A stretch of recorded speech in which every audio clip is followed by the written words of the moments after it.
Hello everyone, it's Lindsay from the Vintage Button, and I junk journal and I slow stitch as sustainably as possible. And today I'm also going to do a guided meditation. This is the fourth in our guided meditation series, and I think it's just something that we're going to carry on. I feel kind of the benefit from it, from taking moments of calm, and I think it might be doing other people good too. So let me know in the comments.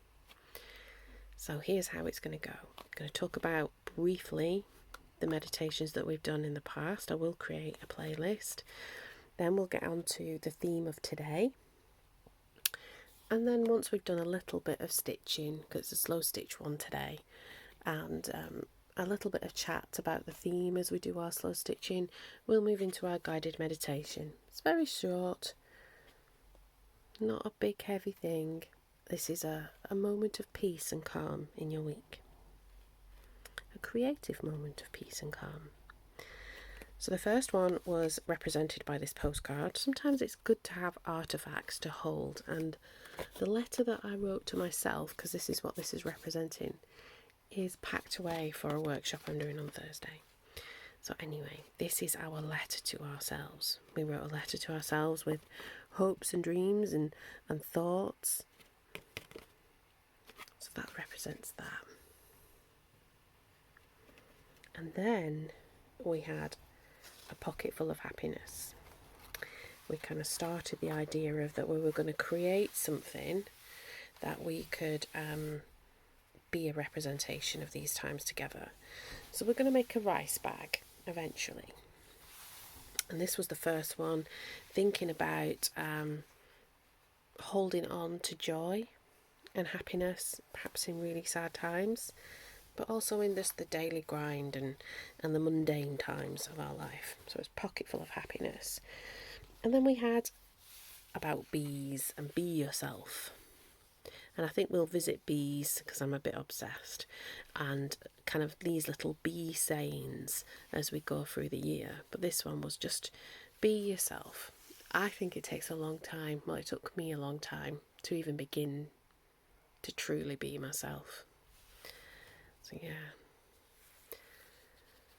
And now, today, we are going to do something I have been talking about to lots of people over the past year, but particularly the past few weeks, and that's progress, not perfection. I'm going to carry on stitching. I've got my lovely pink thread that I got from a charity shop haul, and then I was thinking I would like have this sort of applique that I snipped off a really horrible dress. So I'm going to somehow arrange that. May not be in the video, it will be at the end. I'll put it there so you can see, but I think this pocket should have some of this applique on. It can be snipped and bent round and I'll tidy it all up. But just sort of, and then we might put the odd bee in to remind us about being. So yeah, that's how that's going to go. So let's get stitching. So I've had this sort of feeling about, a feeling of things stopping you from doing what you want to do. And I'm actually recalling a conversation I had with a friend who I'd not spoken to at the time for like nearly 20 years. So it was the pandemic, and I had just been made redundant, and I was sort of scrabbling around for ideas of how I could make a living, how I could bring in some money, how the redundancy payment was quite a lot because I've been in my job for a while, how I could safeguard that money so that we could buy a house, and we did actually manage to do that. And my lovely friend John, who lives in Mauritius and is a furniture maker, and I've known him since he was kind of like finishing up university. We might have finished up university when I first met him. I don't know. We were young, in our 20s. You end up with a group of young people. And yeah, it was my friend. And eventually you got married to somebody and moved to Mauritius. So I was putting out on Facebook, I'm being made redundant. Oh, I don't know what to do. And here's my creativity. How do you think I can use this to make money?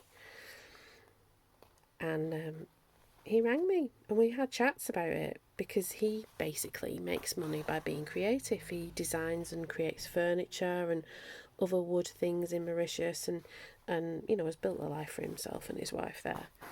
So we threw ideas around, and there was lots of talk about making content. And I remember before I was furloughed, before I was made redundant, I made content online. I used to do Facebook Lives and all kinds of stuff, and I was really sort of embracing it and doing it.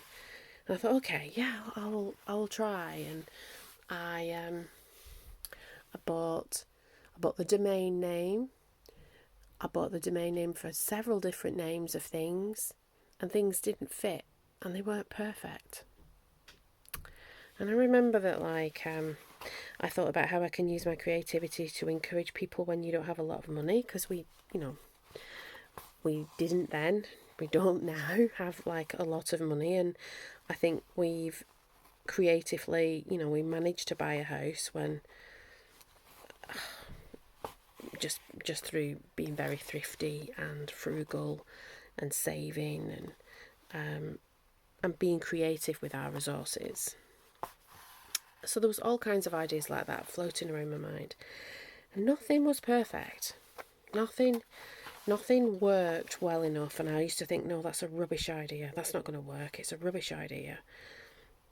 And this went on for years. After those conversations with John, the beginning of an idea was there, but I just couldn't get over the barriers that I placed in the way myself, because I wanted it to look Pinterest perfect. And I was big into Pinterest back then. I had hundreds of boards, and I was just wanting everything to be Pinterest perfect. And life isn't Pinterest perfect. But we kind of curate these lives that we put online, even if we're not creators, or we don't have a public presence online. We still do. We wouldn't take a photograph of something, our house is untidy in the background, or I used to cringe if we did do, and there was something there was some washing in the background or something, because I would not want anybody to see that, some days I don't fold the laundry, I leave it for a few days. All of those types of things, would just get in my way. Got in my way in lots of ways, really, when I think about it. But I only really started to be aware of it going through this process. So anyway, I got a job. I've had 2 jobs since then, really. And nothing, I wanted to do this thing, but nothing really worked. I bought the domain names. The names you can have them if you want. One was just about managing, because people used to call people like us that we were jams. We were just about managing. So I found a domain name for Jam in the City. And so, because we lived in a city, that we were just about managing in the city, that would be it. That didn't work. It's not quite right. It's not perfect. So then I sort of went on and I did eclectic economy, being very Elizabeth Gaskell, about an elegant economy. I don't know if you've read Elizabeth Gaskell, but that didn't work. So I thought, okay. And then I left it, because I remember I set up the YouTube channel and it was called Eclectic Economy for a long time, and sat and idled. And then I thought, no, I want to do the vintage button. Going back to Pinterest, the vintage button was a Pinterest board originally. A Pinterest board of things that I would make. And then I would make things and I would sew a little label on and I would sell the odd thing. And I remember I've sold the odd thing, even like in my 20s. I used to like make little handbags and put them on eBay. Always made things. Done little craft stalls, sewed my little labels into things, but nothing was quite perfect. So I never ventured out, never pushed myself, never talked about it really, only in hushed tones to very select few people. And then something changed. I think in me, I made a video and I couldn't edit it. And the steps to editing it was such a barrier for me. And barriers are a thing that stop you from doing stuff, particularly when it comes to perfectionism. It leads to procrastination. It's kind of like anger leading to the dark side of the force. So I made this video and I put it up. And I said, oh, and I'll make another video soon. I made a journal. I still have that journal. Here it is. I made this journal. And it's on the video. It's on the channel. This bit I've added afterwards. But I made this journal. And I never made the second video. Not for a long time. I don't know. And it was because I couldn't do it myself. And I had to wait for Miles to do it. And Miles has his own things that he needs to do. And it's just like, ugh, the barriers. So then I remember the Christmas before I started in earnest, really, having a conversation with actually a wife of Miles's friend, who I considered to be a friend. And she was just like, just do it. And I thought, well, I can't just do it because I've got to do it this way and that way. But this phrase of, well, just do it, kind of kept going through my mind. And I thought, well, how do I just do it? And I think subconsciously I was already getting ready to just do it. So I started to take this room apart and reconfigure it. And I moved some shelves out of the garage to give myself extra storage space, and moved some shelves and put them on the landing and filled them up with books that, you know, moved the books downstairs that we were using, and just started to sort of compost and process what all of this meant. And then I tried again, but it was cold. So I waited. I waited for Junk Journal July. And I thought, well, that makes me do a video every day. How do I just do a video every day? So I started thinking about other YouTubers and how some of them, you know, it's not all polished. It's not even like the thumbnails are not necessarily polished. They're not done on Canva. They're not done on an app that would take forever to load. They're not all of these things that were barriers. They're not, we have cameras. My husband's a professional photographer. And I thought, I can't use those cameras and load it up and convert the files from a raw file to... I was just like, I can't do all of that. Then I remembered I've got this broken Pixel phone. It's the phone I'm actually filming this on. Can I just not upload it to YouTube? Surely I could just put it on YouTube. And that's what I did. And that's the vintage button. That's how I started. That's how we're here. I kind of let go of this perfect notion of what things should be. Now, that doesn't mean that I don't want to improve, because I definitely do want to improve, and I feel that as I'm going on, I am improving, and, you know, I kind of feel that my ideas might be getting better. I'm networking, I'm talking to people about what I do. I would never talk about people, you know, and if Miles talked about it to somebody, I overheard him today in a Teams meeting full of like fintech people, because that's the kind of thing that he does, about his wife and how creative she is. And it just made my heart glow. I talk about it at work. That's how I managed to get that workshop, because I talk about it at work. I talk about it wherever I go. This is my passion. This is who I am. And I don't have to be perfect about it. I I don't have to be as good as the next YouTuber. I just have to be me, and that will attract people. I've talked a lot about me, but what about you? What are the barriers? What are the things that get in the way? What are the things that stop your progress? There's lots of things that stop people's progress. And there's also timing of things. What I was describing about the way I had this process is something called circles of change. Like psychologists talk about it. I was in a circle of change, in a cycle of change. I moved from one thing to another, from thoughts to intentions to action. And we all have that.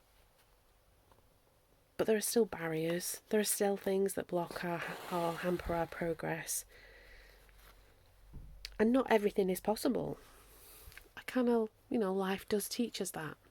But so much is. So much is.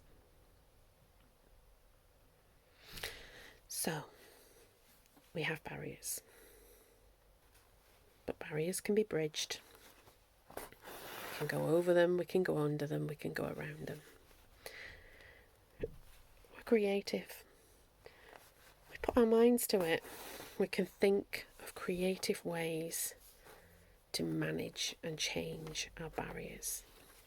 It might be that we're changing the expectation we have upon ourselves, the expectation we have upon the thing we want to do and the results it may yield. We may have to be intentional and give one thing up so that we have space for the other thing that's niggling away at us like a scratch we've got to itch. So, I'm becoming more aware of what my barriers are. And I am thinking creatively to challenge those barriers, to breach them and to move on. I've started my vehicle and I now can steer it.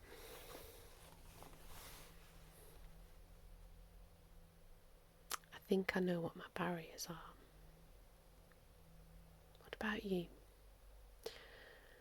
Are there ideas bubbling away in the back of your brain? Things that you just want to do? Daydreams, hopes and dreams, plans. It doesn't have to be lofty or big. It could be give yourself that extra time in the day just to be creative. It could be organised so that you do have that time to be creative. It could be not worrying about all of the stuff that other people have. Finding ways to be creative.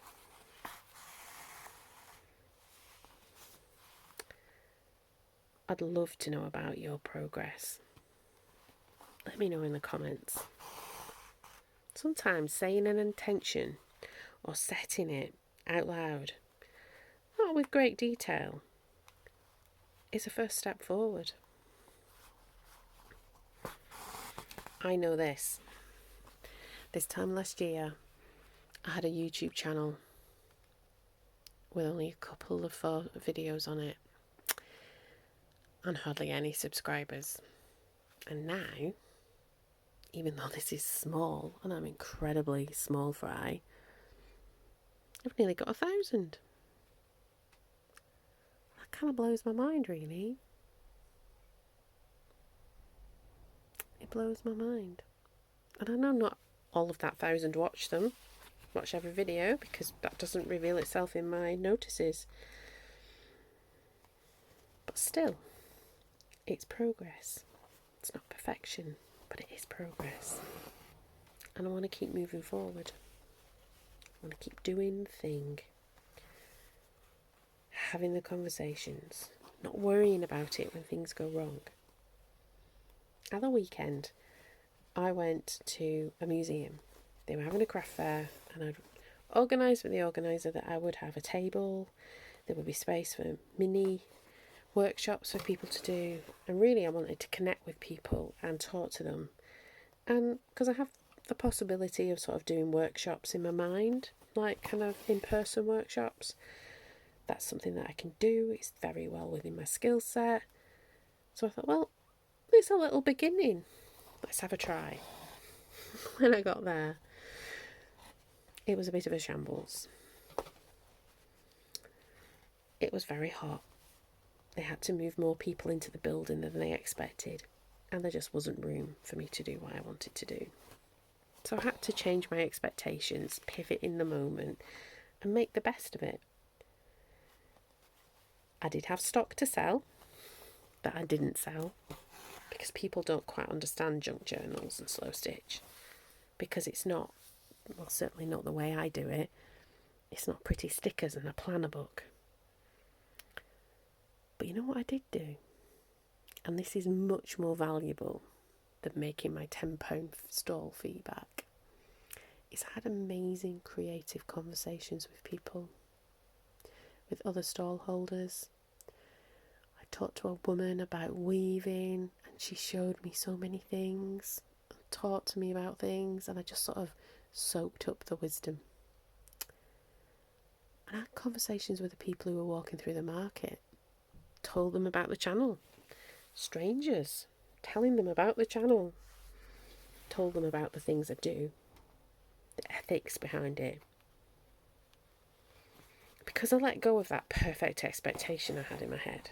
And so, it's going to be what it is. Instead of that day being a disaster, it actually was a bit of a triumph.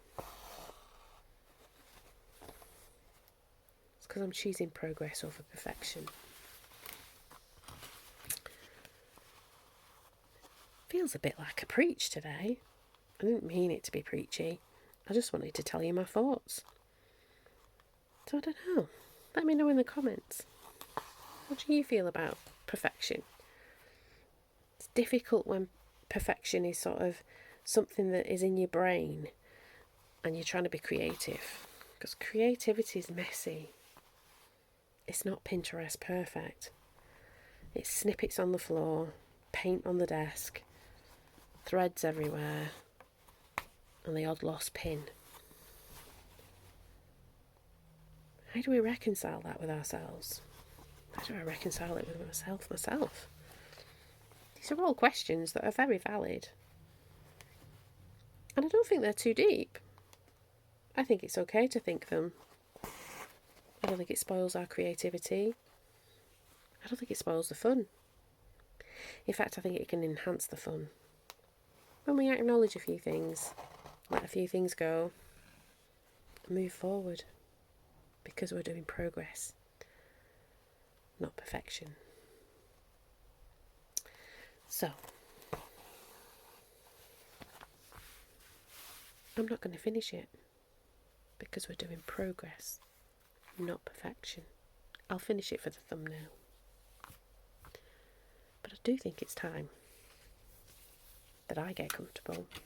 I do hope you're comfortable. If you're doing something, if you're stitching or journaling or whatever you're doing, you can pause the video now until you're ready to do the meditation with me. I'm going to load up my computer because I have it written down, otherwise I'd forget. And we're going to do it. I've instructed everybody to be quiet in the house. Hopefully there'll be no slamming of doors. But you know what? If there is, we can deal with it today, because we're doing progress, not perfection. So let's begin.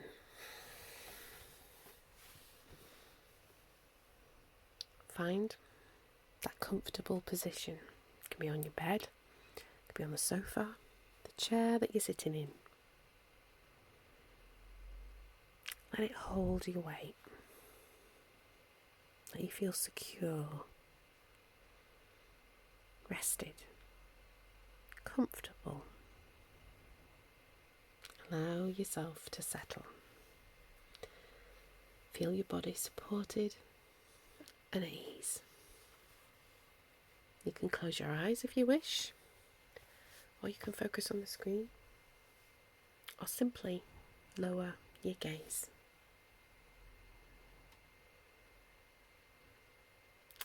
Now let's take a deep breath in, slowly.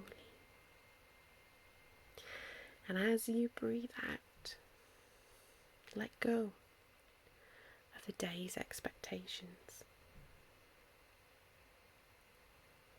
Another deep breath in. Welcome this moment of calm, of rest, and take a long, slow breath out, releasing the need to be perfect. Now, picture a path. It's stretching out before you. It's not straight. It's not a paved road, but it's a gentle, winding footpath through a beautiful landscape. Think Capability Brown. There are trees, there are patches of grass. It could be a wood, a forest, a meadow. You could be walking alongside a bubbling stream. You can see it. It's your path. Now, you don't need to see the end of the path. All that matters, right here, right now, is what's beneath your feet. Think about a small step you've taken recently on your own. It could be in your creative work, a new goal for your work, or anything else in your personal life. Or it could simply be getting through a challenging day. It doesn't have to be a giant leap. Maybe it's one stitch, a word written on a page, a small collage in your journal, or a small act of kindness to yourself or someone close by. Hold the memory of that single step. Look at it.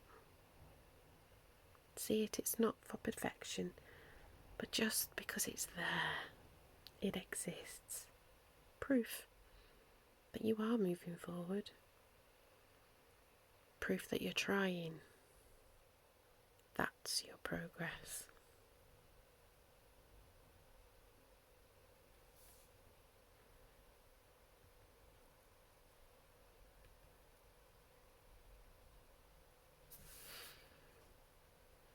You're on your path. On your path there's no judgment, no mistakes, only lessons. Each step, even the wobbly ones, are part of the journey. Each effort is valuable. Release the idea that you must reach a flawless destination, that everything needs to fall into place perfectly. Instead, find the beauty in your journey itself, in the courage it takes to simply place one foot in front of the other. Honour your effort, not the outcome.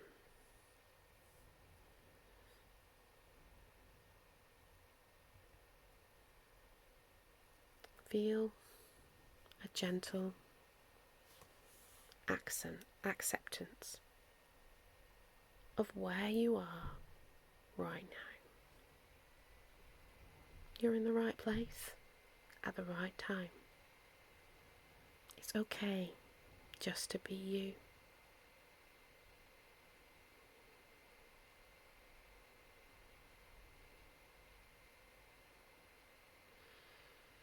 So know that every single step forward is a victory. It speaks of your resilience and your heart. It is, you are more than enough. So take one final deep breath in. Honour your progress.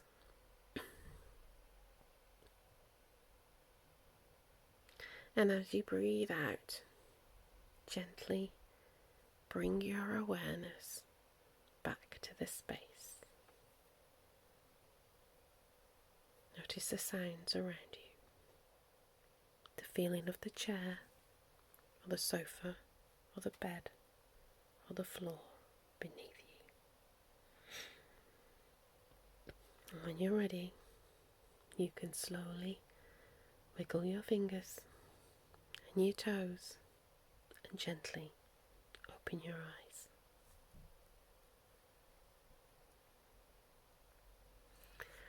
My hope for you is that you will see the progress without the need for perfection.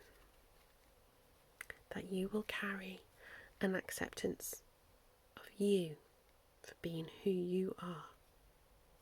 And remember to celebrate every single step you take. Thank you so much for joining me this evening. If you find value, subscribe, like, comment, let me know if this is meaningful for you. I look forward to doing another one each Monday. And we have some exciting things this week. If you're a junk journaler, Junk Journal July has come to the vintage button, and I hope you will join me. Okay then, lovelies. Talk to you soon. Bye bye.